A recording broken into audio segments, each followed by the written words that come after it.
Ratan Tata sir देश के चहेते उद्योगपतियों का एक ऐसा चेहरा है जिनको हर कोई जानता है, लेकिन सिर्फ एक बिजनेसमैन के रूप में। उनके पर्सनल लाइफ के बारे में शायद ही कोई जानता होगा, इसलिए हर कोई उनके जीवन से जुड़ी कहानी अपने शब्दों में सबके सामने उतारने चाहते हैं। वो इनके जरिए ये बताना चाहते हैं कि वो कैसे इतने सक्सेसफुल बिजनेसमैन बने और कहाँ हुआ उनका बर्थ और कहाँ से उन्होंने शिक्षा ली और कैसे उन्होंने अपने जीवन में इतनी सफलता हासिल की। ऐसा तो क्या है कि लोग आज भी उनके बारे में जानने के लिए इतने उत्सुक है। ऊंचाइयों को छूने वाले उद्योगपति रतन टाटा सर आखिर कैसे हुए लोगों के बीच इतने प्रसिद्ध। दोस्तों, रतन टाटा सर के जीवन के कुछ ऐसे ही पहलुओं पर आज हम नजर डालेंगे। दोस्तों, ऐसी ही जानकारी पाते रहने के लिए हमारी चैनल को सब्सक्राइब करके बेल आइकन जरूर से दबा दें। आइए आगे बढ़ते हैं और बताते हैं इसकी पूरी जानकारी। दोस्तों, रतन टाटा सर एक प्रसिद्ध बिजनेसमैन और टाटा सन्स के सेवा मुक्त चेयरमैन हैं। वो 1991 से लेकर 2012 तक टाटा ग्रुप के अध्यक्ष रहे। 28 दिसंबर 2012 को उन्होंने टाटा ग्रुप के अध्यक्ष पद को छोड़ दिया, पर वो अभी भी टाटा ग्रुप के चैरिटेबल ट्रस्ट के अध्यक्ष बने हुए हैं।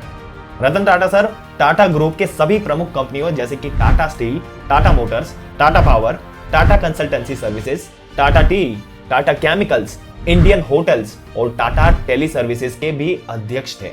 उनकी लीडरशिप में टाटा ग्रुप ने एक नई ऊंचाइयों को छुआ और इस ग्रुप का राजस्व कई गुना बढ़ गया। दोस्तों, रतन टाटा सर का जन्म 28 दिसंबर 1937 को भारत के सूरत शहर में हुआ था। रतन टाटा सर नवल टाटा के बेटे हैं, जिनको नवजभाई टाटा ने अपने पति रतन जी टाटा की मृत्यु के बाद गोद लिया था। जब रतन टाटा सर 10 साल के थे तो उनके छोटे भाई जिमी 7 साल के थे और तभी उनके माता पिता 1940 के दशक में एक दूसरे से अलग हो गए। उसके बाद दोनों भाइयों का पालन पोषण उनकी दादी नवजबाई टाटा द्वारा किया गया और रतन टाटा सर का एक सौतेला भाई भी है जिनका नाम नोएल टाटा है। दोस्तों, रतन टाटा सर की प्रारंभिक शिक्षा मुंबई के कैंपियन स्कूल से हुई और माध्यमिक शिक्षा cathedral and John Connon school से। इसके बाद उन्होंने अपना BS वास्तुकला में स्ट्रक्चरल इंजीनियरिंग के साथ कॉर्नेल विश्वविद्यालय में 1962 में पूरा किया। उसके बाद उन्होंने हार्वर्ड बिजनेस स्कूल से 1975 में एडवांस्ड मैनेजमेंट प्रोग्राम पूरा किया। दोस्तों, अगर हम रतन टाटा सर की टाटा ग्रुप की सभी कंपनियों की मार्केट वैल्यू की बात करें तो एक अनुमान के हिसाब से जितनी उनकी कंपनियां हैं उनकी मार्केट वैल्यू 17 लाख करोड़ रुपए होगी। एक रिपोर्ट के मुताबिक उनकी कुल संपत्ति 117 बिलियन डॉलर यानी कि करीब 8.25 लाख करोड़ है। रतन टाटा सर इसमें से 65% पैसा लोगों की मदद करने के लिए दान देते हैं और यही रीजन है कि वो दुनिया के अमीर व्यक्तियों में शामिल नहीं है, लेकिन लोग उन्हें दिल के बहुत अच्छे अमीर मानते हैं। दोस्तों, 1971 में इन्हें national radio and electronics company का डायरेक्ट इंचार्ज बनाया गया और उस वक्त तक कंपनी घाटे में चल रही थी और बाजार में कंपनी की हिस्सेदारी सिर्फ 2% थी और घाटा 40%। कुछ साल बाद रतन टाटा सर ने कंपनी को मुनाफे में पहुंचाया और बाजार में कंपनी की हिस्सेदारी 20% तक बढ़ा दी। लेकिन इंदिरा गांधी की सरकार ने आपातकालीन लागू कर दिया, जिससे कंपनी को घाटा हुआ और इसके साथ साथ इनको यूनियन की हड़ताल का सामना करना पड़ा, जिसकी वजह से बाद में नेल्को कंपनी बंद करनी पड़ी।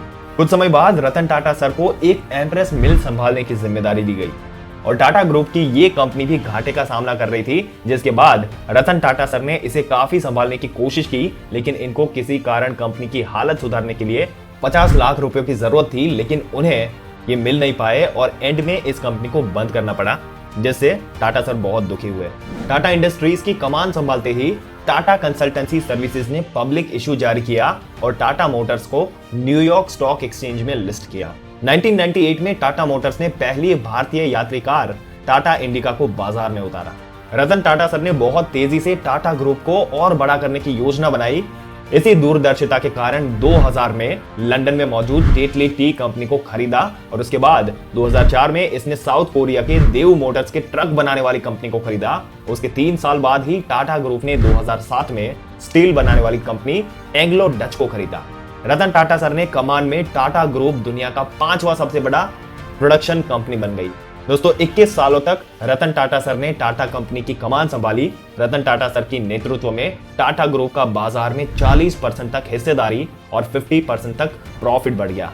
75 इयर्स की उम्र में रतन टाटा सर ने 28 दिसंबर 2012 को टाटा ग्रुप से इस्तीफा दे दिया। इसके बाद साइरस मिस्त्री, शाहपुर जी, पल्लोन जी ग्रुप के पल्लोंजी मिस्त्री के 44 वर्ष बेटे टाटा ग्रुप की कमान संभालने के लिए चुने गए। दोस्तों, आपके क्या विचार है रतन टाटा सर के जीवन और उनके संघर्ष के बारे में? अपने विचार हमें कमेंट करके जरूर से बताइएगा और ऐसी ही जानकारी पाते रहने के लिए हमारे चैनल को सब्सक्राइब करके बेल आइकन जरूर से दबा दें।